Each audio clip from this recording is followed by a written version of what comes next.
yung half of the total energy requirement natin. Okay? So anyway, yung ibang kumakain sasabihin susunugin, ano? But just to give you an idea kung ilang calories pa yung nabuburn nyo. Okay? If you're 110 pounds, ibig sabihin mas magaan ano, ang kinikerry mong weight. But if you're 150 pounds, mas mabigat ang kinikerry mong weight. So for 30 minutes, okay? Yan. For 30 minutes na maglalakad ka raw, kasi makakaubos ka ng 117 calories, okay? Yung medyo payat, 110 pounds. Kung medyo mabigat naman, 150 pounds, 165 calories, you're going to burn it, okay? For 30 minutes, brisk walking. Okay? So kung lagi ka rin nakaupo, hindi mo rin masunog yan. Just to give you an idea again, body fat, okay, for a 5 feet 10 inches, 150 pounds, almost 90 pounds niyan is water.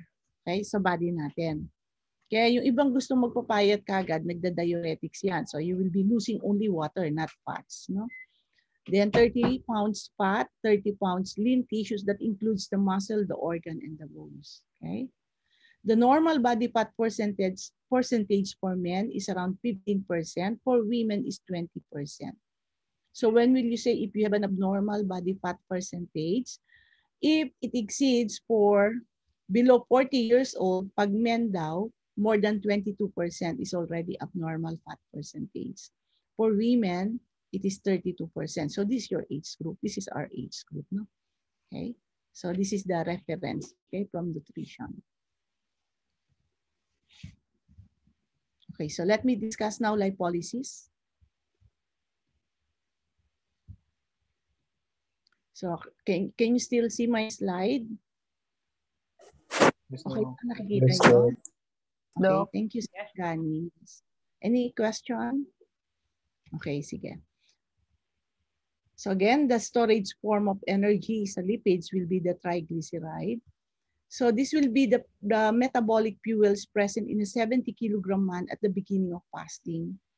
So take note, okay, hindi ka kakain, ang unang mauubos will be the glycogen, ano, for 12 to 18 hours, at the most is 24 hours of fasting. But glycogen is only around 0.2 kilos, so that's only 200 grams. Times 4, it will only give you 800 kcal, okay?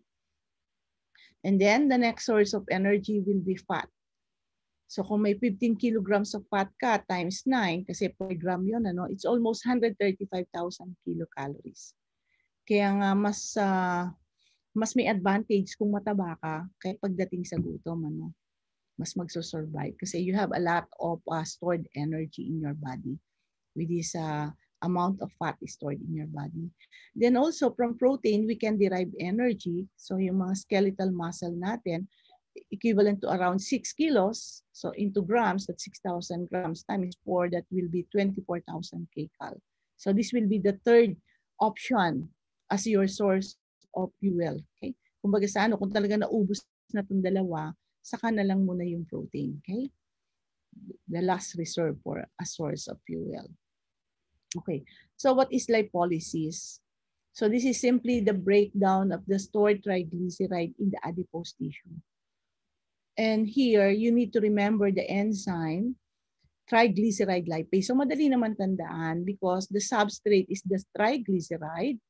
I-degrade nyo yan into fatty acid and glycerol. So you call the enzyme triglyceride lipase. So this is the key enzyme involved in lipolysis.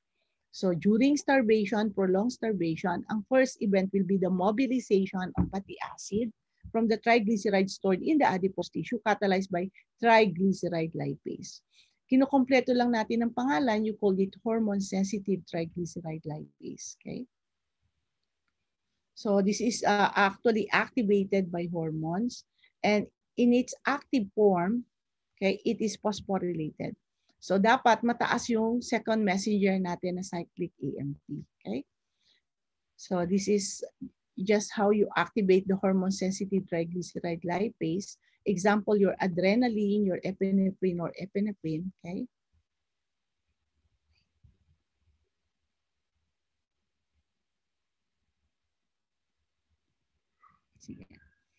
So this will stimulate the G-coupled receptor, okay, through the signaling pathway.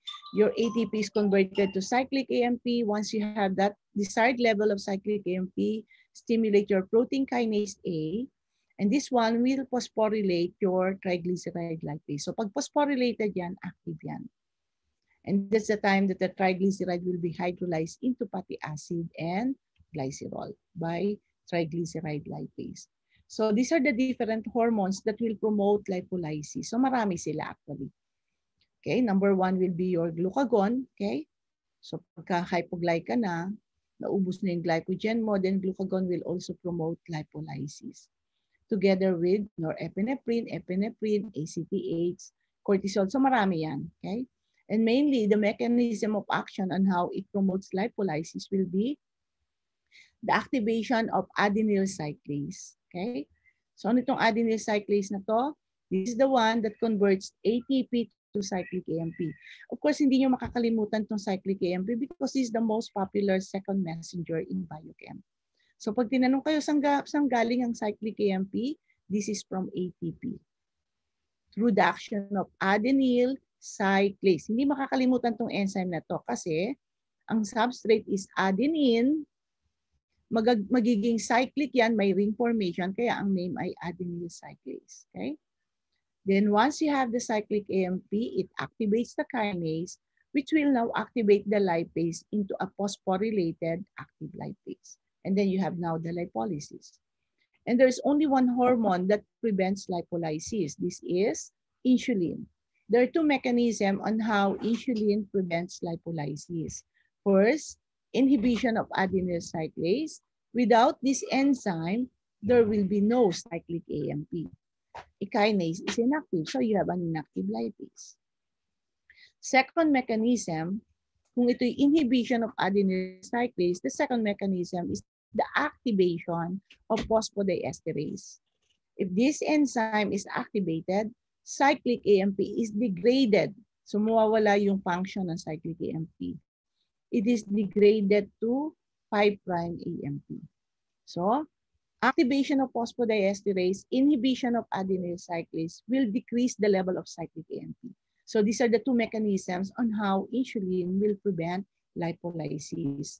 Last meeting, ang main role ng insulin is it promotes lipogenesis. Kaya ang tawag natin sa insulin ay fat storing hormone. Okay? Hindi pinatatanggal ang taba, but rather nagpapadeposit pa siya ng fatty acid. Okay? So once the fatty acid will be released from the adipocyte, it will now be transported to the different tissues. Okay? The fatty acid is being transported together with albumin. Ito yung transport protein natin. Ano? When it enters the tissue, okay, it will now undergo another pathway. You call it beta oxidation. So this pathway, beta oxidation, is the principal means by which fatty acid are oxidized to generate ATP. Dahil nga ATP ang pinag-usapan natin, the site for beta oxidation is in the mitochondria. Okay? And this time, this is the opposite of lipogenesis because kung sa lipogenesis is addition of 2 carbons, sa beta oxidation is the removal of 2 carbon atoms. Okay? And the end product is acetyl-CoA. So it's almost the total reverse of lipogenesis. Acetyl-CoA is a substrate for lipogenesis, pero sa beta oxidation, acetyl-CoA is a product. Okay? So ito lang yung overview ng beta oxidation of fatty acid. Why do you call it beta? Because this is your carboxyl group. This is the alpha and the beta carbon. So you cut 2 carbon atoms near the beta carbon. So tinawag siyang beta oxidation. Another type of oxidation is alpha oxidation. Sa alpha naman, you cut it here. Okay? Near the alpha carbon. So you called it alpha oxidation. And you cut 1 carbon at a time in alpha oxidation, in contrast to beta, which is 2 carbon atoms. And the third type of oxidation is the omega. This is the omega carbon. So you also remove 2 carbon atoms, you cut 2 carbon near the omega carbon. So this is alpha oxidation, this is beta oxidation, and this is omega oxidation. So again, in beta oxidation, there will be successive removal of 2 carbon atoms. as acetyl-CoA. So if you have 16 carbon atoms for palmitic acid, so 16 divided by 2, expect to produce 8 acetyl-CoA. Okay? So again, the fatty acid first is in the cytoplasm. It will be activated by acyl-CoA synthetase. And then this fatty acyl-CoA, especially the long chain type, has a problem in passing through the inner membrane of the mitochondria. So kailangan mo dito ng transporter. And what is the transporter for the long chain fatty acid? This is now your carnitine shuttle. Okay? So another reaction will be esterification of carnitine with fatty acyl-CoA through the action of carnitine palmitol transferase 1. And you produce now your fatty acyl together with carnitine. So as fatty acyl carnitine now, it will enter the mitochondria via the carnitine acyl carnitine transferase. Then inside the mitochondrial matrix, masi-separate yung dalawa. Fatty acyl carnitine now is separated by carnitine palmitol transferase 2. So nakita nyo, nandito na yung fatty acid natin, and then the carnitine will be recycled, ready to carry another fatty acyl. Among these 4 enzymes, the most important enzyme in beta oxidation is the number 1 enzyme to carnitine palmitol transferase 1. This is the rate-limiting enzyme in beta oxidation. So this carnitine shuttle system is true for the long-chain fatty acid. Yung short and medium-chain fatty acid, it can easily pass through the inner membrane. So madali silang ma-oxidize. Kaya sinasabi nila, yung fatty acid, your medium-chain fatty acid, it can be good kasi madali silang ma-oxidize. Like your lauric acid from the virgin coconut oil or from coconut oil. Kasi no problem with the oxidation. Okay? So again, remember, carnitine shuttle in beta oxidation. Sa lipogenesis, yung tawag na shuttle doon is the citrate shuttle system. Okay. So again, it takes place in the inner mitochondrial membrane. So the rate-limiting enzyme, okay, is carnitine palmitol transferase 1, by CPT1. Kung hindi naman palmitic acid yung fatty acid natin, then acyl yan. So either C81 or CPT1. Okay? So this enzyme is inhibited by malonyl-CoA. And remember, malonyl-CoA is an intermediate metabolite of lipogenesis. So ibig sabihin, inside the cell, only one will occur, either lipogenesis or beta oxidation. So kung marami kang acetyl-CoA, marami kang malonyl-CoA, ang mag-o-occur sa cell will be lipogenesis. And that occurs during the well-fed state. Okay? Kasi marami kang acetyl-CoA noon. Pero during starvation, so wala kang source ng acetyl-CoA coming from carbo, protein, and fats. So syempre, konti lang ang malonyl-CoA mo. And then what will predominate will be beta oxidation of fatty acid. Okay? So do we need essential or do we need supplement of carnitine?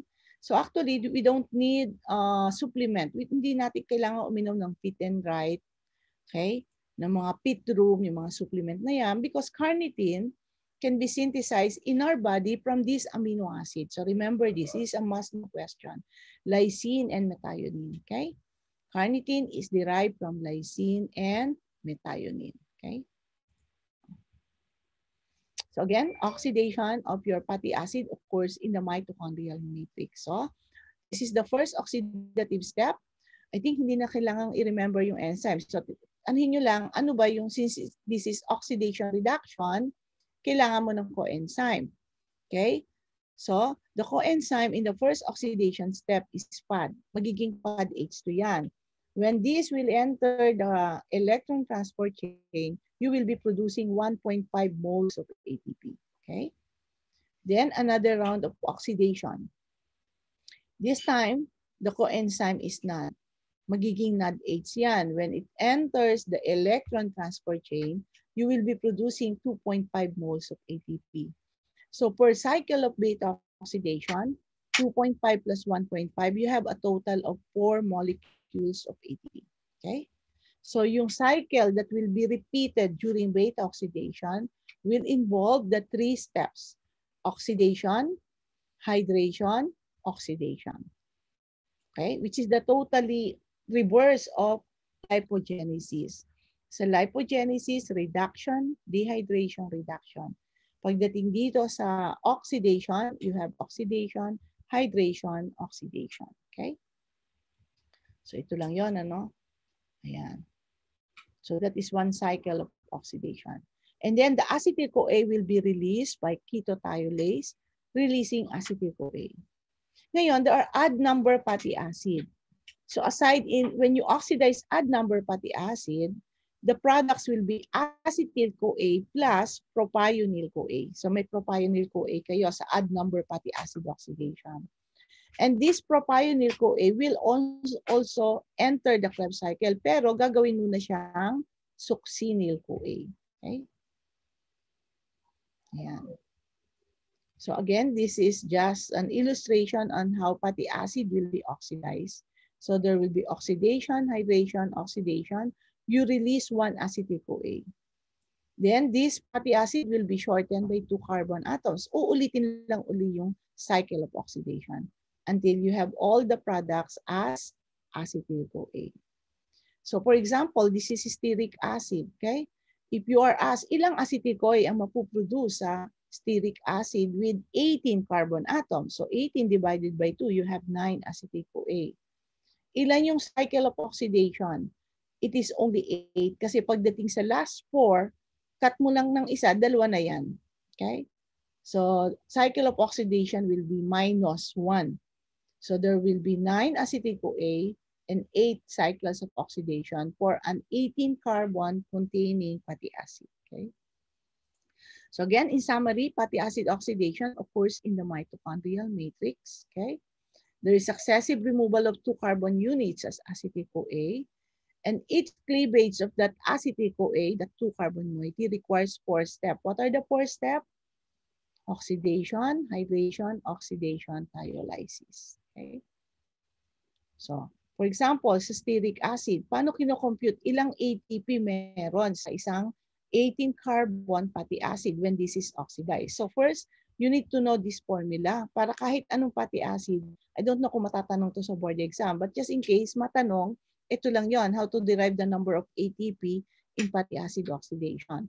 So first, you need to know the number of acetyl-CoA that can be generated from fatty acid. So usually given naman to, no? So stearic acid with 18 carbons. So the formula will be number of acetyl-CoA equivalent to number of carbon atom, which is 18 divided by 2. Expect to produce 9 acetyl-CoA. Ang fate ng acetyl-CoA dito will enter the Krebs cycle. And every turn of the Krebs cycle, you have 10 ATPs. So 9 times 10 na kagad. Okay, don't be confused kasi mamaya pag nag-discuss ako ng carbometab, I'll be using for NADH 3 ATPs, for FADH2 2 ATPs. Kasi nabago ngayon sa Harper eh. FADH2 1.5 ATP, NADH 3 ATP. So I'm using the new concept, okay? So instead of 12 sa Krebs cycle, yung ATP natin, magiging 10 na lang yan with the new concept, okay? So for one acetyl-CoA that enters the Krebs cycle, there will be 10 ATPs. And then for the second formula, okay, know the number of cleavage steps or cycles that the fatty acid would undergo. So the formula for the number of cycle of oxidation is number of carbon atoms divided by 2 minus 1. Kasi nga doon sa last 4 carbon, isang cut ka lang. Kaya minus 1. So 18 divided by 2 minus 1 is 8. 9 minus 1 is 8. For cycle of beta oxidation, again, there will be 4 ATPs. Okay? So for the bioenergetics, ito yon. So number of acetyl-CoA, 9 times 10. 9 acetyl-CoA times 10 sa Krebs cycle, 90. Number of cycle of oxidation is 8 times 4 ATPs. That will be 32. So the gross number of ATP produced from stearic acid is 122. I forgot to tell you, during the activation step kanina, habang nasa cytoplasm yung fatty acid, ATP was needed for the activation of fatty acid. So that's the reason why you need to subtract 2 ATP. So the net yield of ATP from the oxidation of stearic acid will only be 120 ATP. Okay? So sana hindi naman matanong to sa exam, no? But at least you have now an idea how the number of ATP is being computed when you oxidize fatty acid. Okay? So again, the complete oxidation of fatty acid will be through your Krebs cycle, the citric acid cycle, and the electron transport chain. Okay? So the acetyl-CoA being channeled to your Krebs cycle, and the NADH and the FADH2 to your electron transport chain. So when you include the reoxidation of NADH, FADH2, and the citric, for stearic acid, you have 120 ATP produced. Okay? How about catabolism of odd number fatty acid? Sabi nga natin, aside from the acetyl-CoA produced, there will be production of propionyl-CoA. Ang tatandaan nyo lang dito, yung propionyl-CoA, bago pumasok sa Krebs cycle, magiging succinyl-CoA muna siya. Okay? How about oxidation of unsaturated fatty acid like oleic acid, linoleic, linolenic? Okay, ang tandaan nyo lang, with the oxidation of unsaturated fatty acid, there is an additional enzyme, isomerase. Plus, when you oxidize unsaturated fatty acid, the number of ATP produced is lower compared to saturated fatty acid. Okay? Ayan. Example, oleic acid. So pag tinignan nyo, nababypass yung first oxidative step. So for every double bond, yung oxidation ng mga single bond, same lang nung kaninang diniscuss natin. But once you reach the double bond, you need to have the additional enzyme isomerase, hydration step na kagad. Ano? So you bypass the first oxidative step. Okay? So for every double bond, magma-minus kayo ng 1.5 ATP. So this is the reason the ATP derived from unsaturated fatty acid will be lower compared to saturated fatty acid. Okay? So yan. Ito na yung summary natin kanina. Propionyl, magiging succinyl. And then for unsaturated fatty acid, you have an additional enzyme isomerase for the isomerization. So again here, this is the slide showing a lot of pathways. So, maraming pathway tayo makikita rito. First, you have glucose to pyruvate. This is glycolysis. Aerobic glycolysis, the product will be pyruvate. Inside the mitochondria, pyruvate is converted to acetyl-CoA. Para maging substrate, ito for lipogenesis, this is your lipogenesis, it needs to be converted to citrate. So this is your citrate shuttle.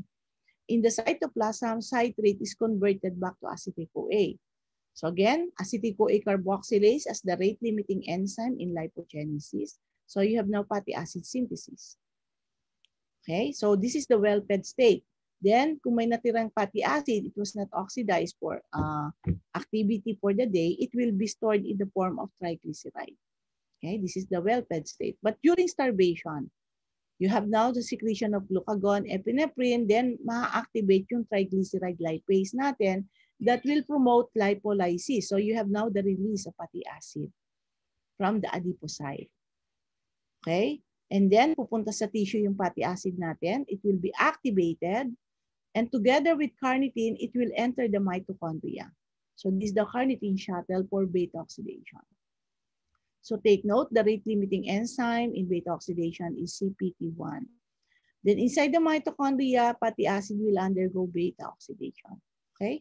So take note how the pathways are being regulated. Whenever you have excess of citrate, this will promote the pathway of lipogenesis. Okay? But if you have the long-chain fatty acid, diba sabi nga natin, negative feedback inhibition, it will inhibit lipogenesis through inhibition of acetyl-CoA carboxylase. So citrate is the allosteric activator of acetyl-CoA carboxylase, and fatty acyl-CoA is the inhibitor, allosteric inhibitor of acetyl-CoA carboxylase. So this is how lipogenesis is being regulated. How about beta oxidation? Sabi ko nga kanina, the rate-limiting enzyme in beta oxidation is CPT1, which is inhibited by excess of malonyl-CoA in a well-fed state. So wala tayong beta oxidation in the well-fed state. Okay? So yan. question? Okay, how about this one? Oxidation of fatty acid derived from brown adipose tissue. Anong color ng adult adipose tissue? What's the color of adult adipose tissue? Yung adipose natin, anong kulay? White, Doc. Anyone? Yes, very good, YC, white. Hindi yellow, ano? It is white. Kaya pag binasa niyo yung libro, white adipose tissue. But there is such thing as brown adipose tissue. Sino may brown adipose tissue? Neonates. Newborn. Newborn has the brown adipose tissue. And take note, when fatty acid is derived from brown adipose tissue, okay? Pag na-oxidize daw yung fatty acid na yon from the brown adipose tissue. Because in brown adipose tissue, you have this protein known as thermogenin. So sa energy metabolism, okay? Thermogenin is actually considered as an uncoupler sa electron transport chain natin. As an uncoupler, there will be transfer of electron, but there is no more ATP formation. So ang tatandaan nyo lang, pag nag-oxidize na ng fatty acid derived from adipose tissue, hindi nagpo-produce ka ng ATP. Unlike kanina, di ba, nakaka-produce tayo ng ATP from beta oxidation of fatty acid. But when fatty acid is oxidized, and that fatty acid is derived from brown adipose tissue, instead of ATP formation, there is heat formation. Kaya ang title dito, thermogenesis, and heat is needed by newborn. Okay? So ito lang yan, because of the thermogenin found in brown adipose tissue. Then what are the different disorders associated with abnormal oxidation of fatty acid? Number one, if there will be carnitine deficiency. So wala kang taga-transport ng long-chain fatty acid. And carnitine deficiency may occur if there's inadequate synthesis from lysine and methionine. There's problem in the kidney. There's renal leakage and there's organic aciduria. Or patients who have regular hemodialysis, they are also prone to carnitine deficiency. What will happen? Without carnitine, okay, fatty acid will not be oxidized. And if there is no fatty acid oxidation, okay, there might be episodic periods of hypoglycemia. Why? Because of decreased gluconeogenesis. So mamaya i-explain ko sa inyo ang link ng fatty acid oxidation with gluconeogenesis. So ini-expect natin if there is no fatty acid oxidation, gluconeogenesis will be decreased. And that's the reason why there is hypoglycemia. So mas magandang i-explain ko yan mamaya pag may pathway tayo. Why there is hypoglycemia whenever you have abnormal fatty acid oxidation. Second, deficiency of CPT1, the rate-limiting enzyme. So this is a genetic disorder and the organ affected is the liver. Same manifestation, you can have hypoglycemia kasi the main problem again here is there is no fatty acid oxidation. If you have CPT2 deficiency, ang pathology naman ito sa muscle, skeletal muscle. And the manifestation is more on weakness and necrosis with myoglobinuria. So nagkukulay-pulay yung ihe, no? Because there is excretion of myoglobin. I think it was asked in the previous board exam, Repsum's disease. What is the problem in Repsum's disease? There's inherited defect in alpha oxidation, yung one carbon cleavage at a time. So this alpha oxidation is important in phytanic acid oxidation. So kung meron kang defective alpha oxidation, there's accumulation of phytanic acid. And phytanic acid is from plants actually, okay? So actually, namamanage ang symptoms ng Repsum disease if you will avoid meat eating grass. So yung mga baka, no, bawal yung mga milk, cow's milk. Kasi yung baka kinakain grass, so may phytanic acid sila. Okay? So that is Repsum disease about phytanic acid. Then another is Jamaican vomiting sickness. Hindi pa ako nakakita ng ACTI3, ano? Pero this is the description from Harper. It is caused by eating unripe fruit of ACTI3. Okay? And the most severe form affecting the oxidation of fatty acid is cell wedgers, cerebrohepatorenal syndrome. So, affected ang brain, ang kidney, at saka ang liver. The main problem is Zellweger's absence of peroxisome in all tissues. And there's accumulation of long-chain fatty acid. Kaya may ganito tayong problem, okay? Zellweger syndrome. The next will be the pathway of ketogenesis, okay? So, ketogenesis, again, tandaan nyo, sa liver nagpo-produce ng ketones in the mitochondrial fraction of the liver. And there is ketogenesis whenever you have beta oxidation. So, ibig sabihin, you produce ketone bodies whenever you oxidize fatty acid. Because the acetyl-CoA for ketogenesis, the substrate, is derived mainly from fatty acid beta oxidation. So, HMG-CoA is an obligatory intermediate, okay? The rate-limiting enzyme here is not lyase, but it's your HMG-CoA synthase, okay? So, the first ketone body is produced is acetoacetic acid. And then from acetoacetic acid, you produce the other two ketone bodies, namely beta-hydroxybutyrate and acetone. Okay? Ayan. So again, these are your three ketone bodies, acetoacetic, BHBA, and acetone, produced in the liver. And then this will be exported to these four tissues: skeletal muscle, cardiac, renal, and the brain. So production of ketone bodies will be from the acetyl-CoA derived mainly from fatty acid oxidation. Okay? Then it will be transported to the extrahepatic tissues. So yung ketone bodies mo gagawin uling acetyl-CoA, and then it enters the Krebs cycle to serve as fuel. So magiging ATP yung ketone bodies natin. So take note, the liver will not utilize the ketone bodies. Siya lang yung tagagawa. Okay? Then ketone bodies are being excreted through the urine, making it acidic, and through the lungs, making your breath with the characteristic odor, yung fruity odor or acetone breath. So pag tinanong kayo, out of the three ketone bodies, dalawa lang yung nagiging energy source. This will be acetoacetic and beta-hydroxybutyrate. Hindi kasama yung acetone kasi inilalabas yan sa lungs. Okay? And take note also, okay, yung acetyl-CoA produced from fatty acid oxidation can also enter the Krebs cycle. Kaya lang, bakit nagkiketogenesis sa liver? Kasi sobrang dami yung acetyl-CoA, nasa-saturate yung Krebs cycle. So that excess acetyl-CoA can now enter the pathway of ketogenesis. Okay? Kaya pagka sinabi yung ketogenic diet, mas maraming fat intake sa diet. Okay? So the more fat intake, the more fatty acid will be oxidized in your liver and you produce ketone bodies. So tinawag siyang ketogenic diet. Okay?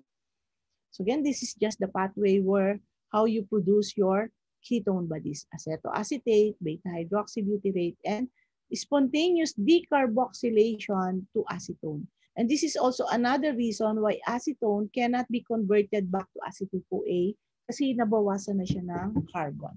Okay? And take note, you have this intermediate HMG-CoA, which is also the same intermediate in your cholesterol biosynthesis. So again, only two, acetoacetate and beta-hydroxybutyrate, can generate ATP.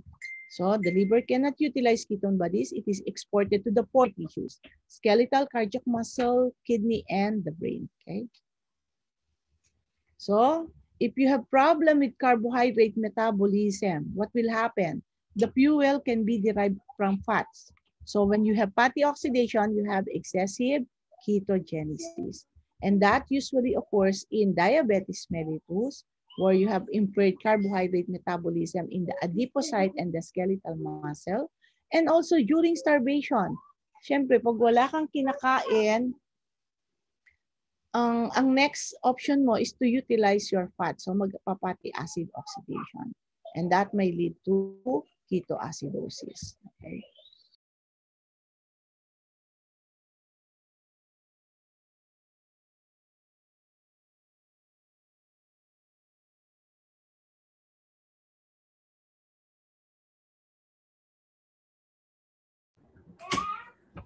Ayan.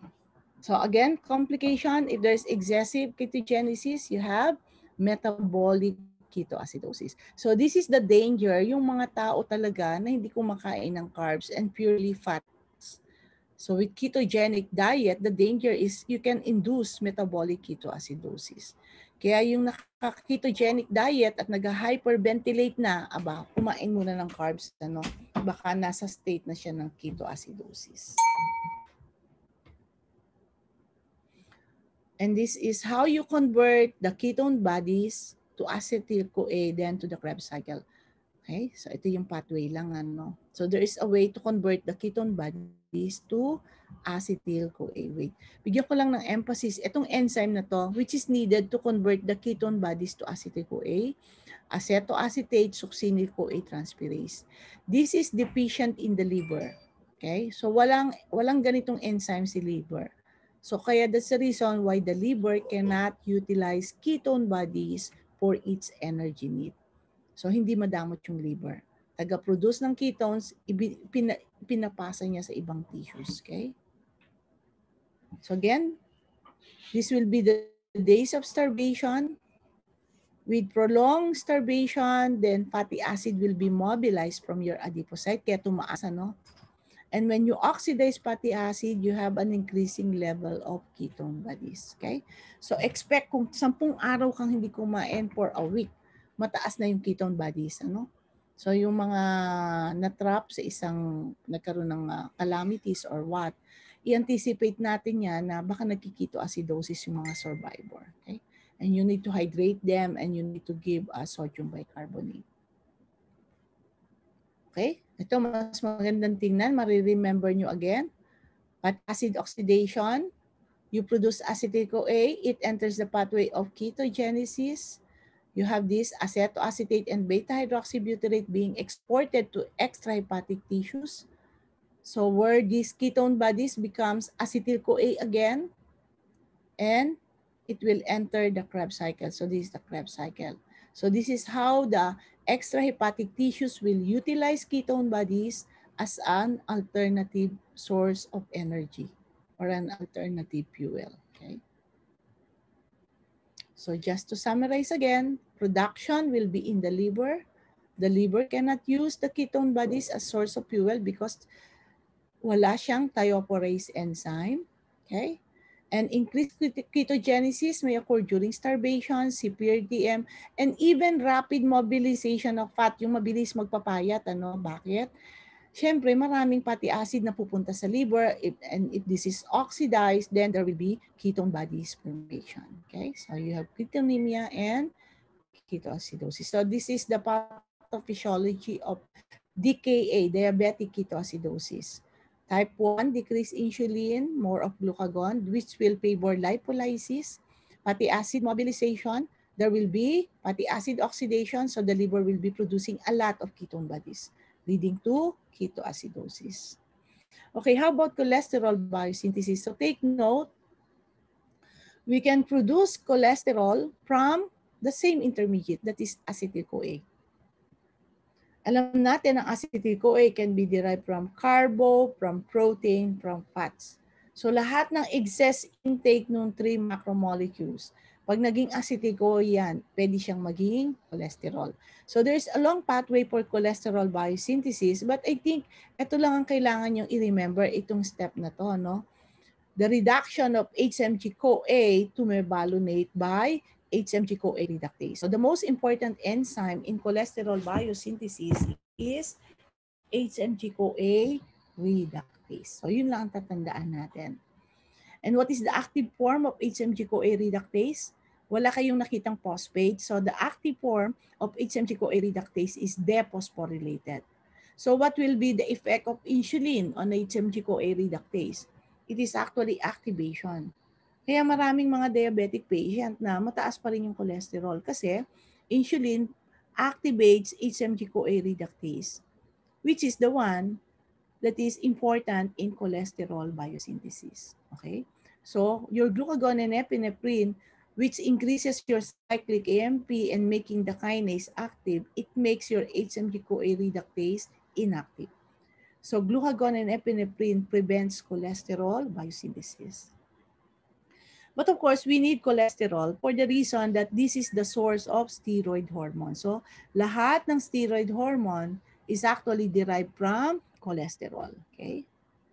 And that's the reason why the cholesterol is found in the adrenal glands where you produce the steroid hormones. Okay? Another importance of cholesterol in the liver, it is degraded to what end product? Cholic acid. And cholic acid is a major bile acid. So the end product of cholesterol degradation is bile acid.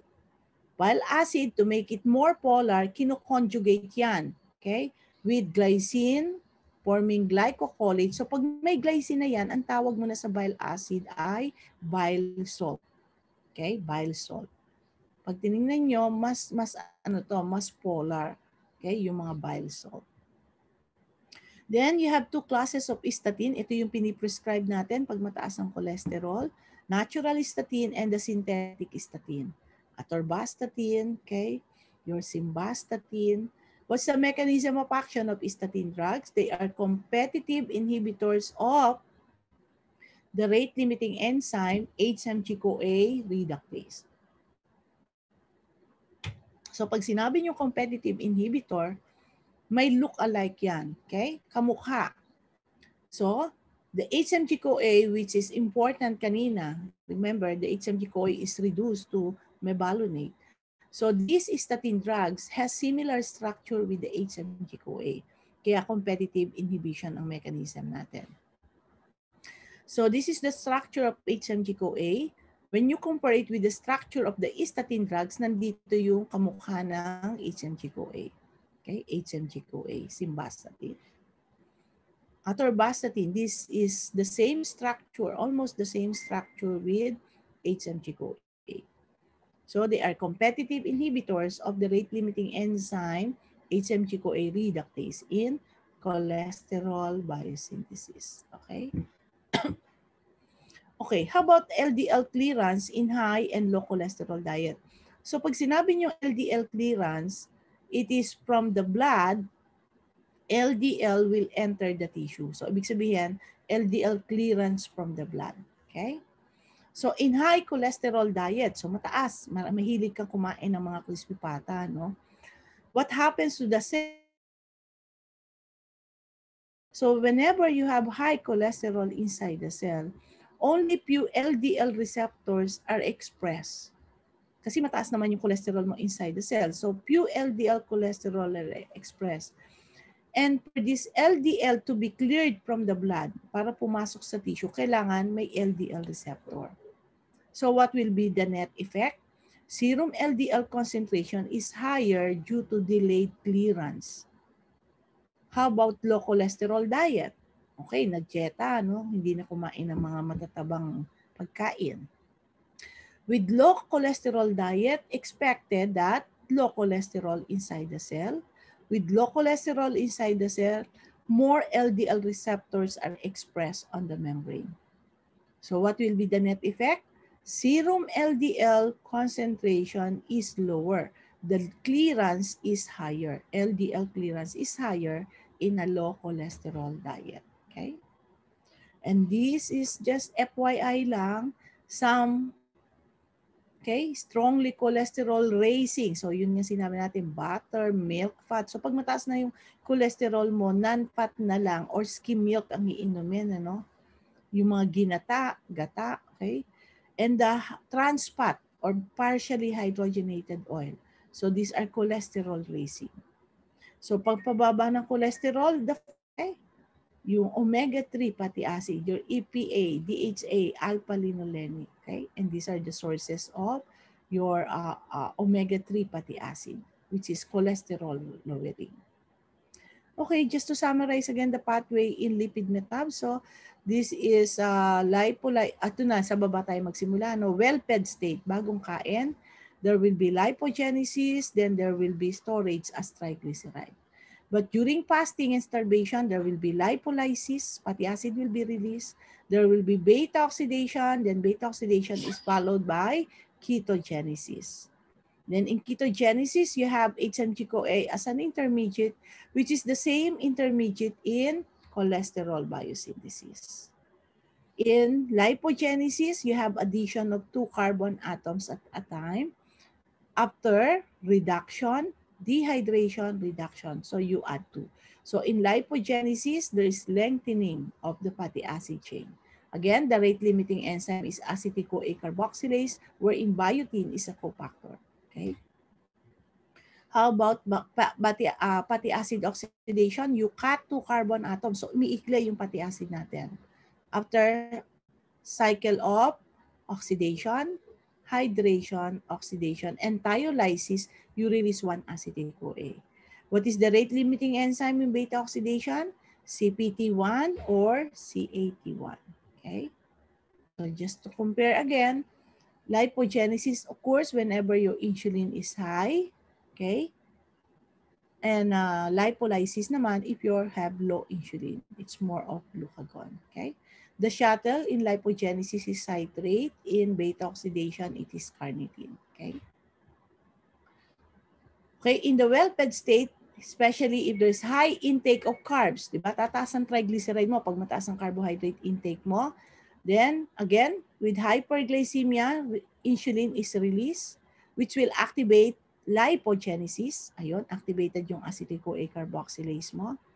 And then in the liver, after fatty acid synthesis, it will be produced as triglyceride, and then triglyceride being transported by VLDL. Kung hindi nagamit sa mga muscle, yung mga fatty acid mo, it will go to your adipose tissue where triglyceride is being stored, okay, in your adipocyte. How about during starvation, okay? More than 24 hours or 48 hours of starvation, the epinephrine and glucagon will be released, kinase is activated, and the hormone-sensitive triglyceride lipase is activated when it is phosphorylated, while inhibiting your acetyl-CoA carboxylase kasi this is inactive when it is phosphorylated. So what is the action of hormone-sensitive triglyceride lipase? Hydrolysis of triglyceride into glycerol and fatty acid. Then fatty acid will be mobilized from the blood to most tissue where it will undergo beta oxidation and you produce ATP. How about the liver? You have also fatty acid oxidation, but in the liver, fatty acid oxidation is followed by ketogenesis. So ketogenesis occurs only in the liver, not in other tissues. But these ketone bodies produced in the liver will be exported to most tissue like skeletal muscle, cardiac muscle, kidney, and the brain, where it will be converted back to acetyl-CoA, then it enters the Krebs cycle. So ketone bodies can also be used as an alternative fuel. Okay? Ayan. Just to show you, this is ketogenesis, this is cholesterol biosynthesis. They have the same intermediate, which is HMG-CoA.